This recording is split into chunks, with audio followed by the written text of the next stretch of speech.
Trying to set up a system that we're told we already have, where the people get all the information and then make a decision on what they want to do. I think it is grossly inappropriate for anybody on the judiciary, judges, to ever go there. Justice Antonin Scalia has been known to be a visitor there. That is improper. I don't think anybody in government should ever go to an exclusive, corporate-dominated, no trespass confab, because it puts into doubt the public trust that we would like to impose in our public servants. And that holds true for any military. There should be no military people on active duty, generals, admirals, ever going there. There should be no cabinet secretaries on active duty ever going there. It's inappropriate for anybody paid by the taxpayer, as a judge, as a member of Congress, or as a executive branch official, to go into that Bohemian Grove complex. It's planning the future of billions of people. I mean, these are people who shuttle back and forth between Wall Street and Washington, literally and figuratively, London, Tokyo.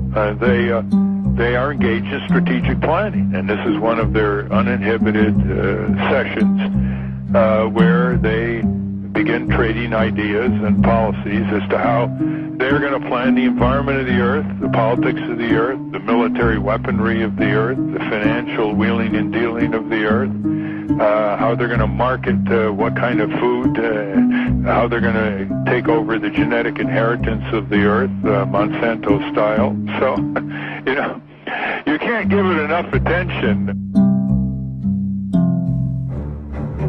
As a defense expert, I want your opinion. I think that the gravest threats to Western democracy aren't foreign armies or terrorists, but private central banks and electronic voting. I wonder if you could comment on that.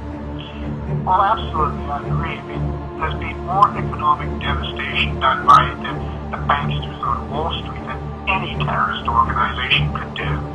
And I absolutely agree. The fact is that we've got way bigger problems within our own structures with the corruption of the financial system that would be worrying about a handful of guys hiding up in mountains in Afghanistan. I mean, when you look at it from that perspective, it's pretty ludicrous to use the argument that the terrorists are going to come flying out of the mountains to come and get us.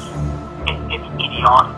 Although they did make a pretty big splash with 9/11. Well, that's true, but I'm afraid that as a strategic analyst, I question the veracity of the claims of the U.S. government on that. And here's the simple and terrible truth.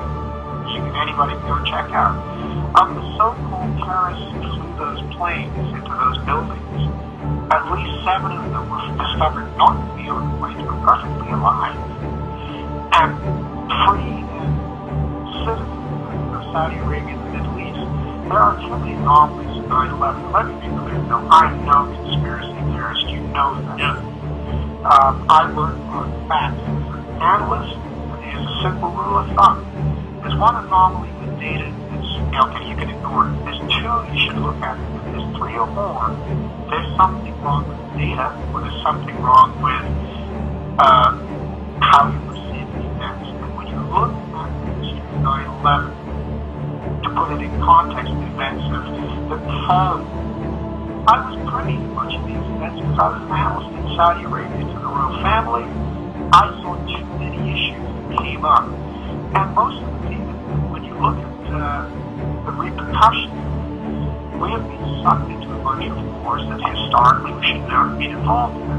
Empirical proof to that, called falsified operations intelligence from, is the history of the Tonkin Gulf incident, the USS Liberty, the Reichstag fire, Operation Gladio. I mean, the list just goes on and on, where Western governments have created their own problems, directly or indirectly. The system is the tyrant. It is broken. It ends in worldwide debt slavery, and all the money gets sucked out of the top by these same men and same families who have printed money and funded wars from all sides throughout history. And they just move over. It's like, oh, that place is collapsed, so we'll just step off to another country, run the same scheme. They don't belong to a particular country.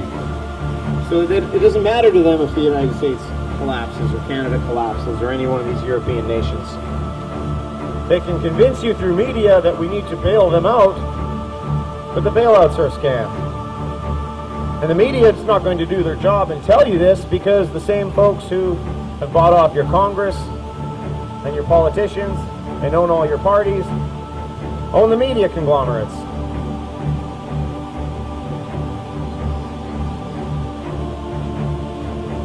You have no way out of this other than to replace the entire system simultaneously, worldwide,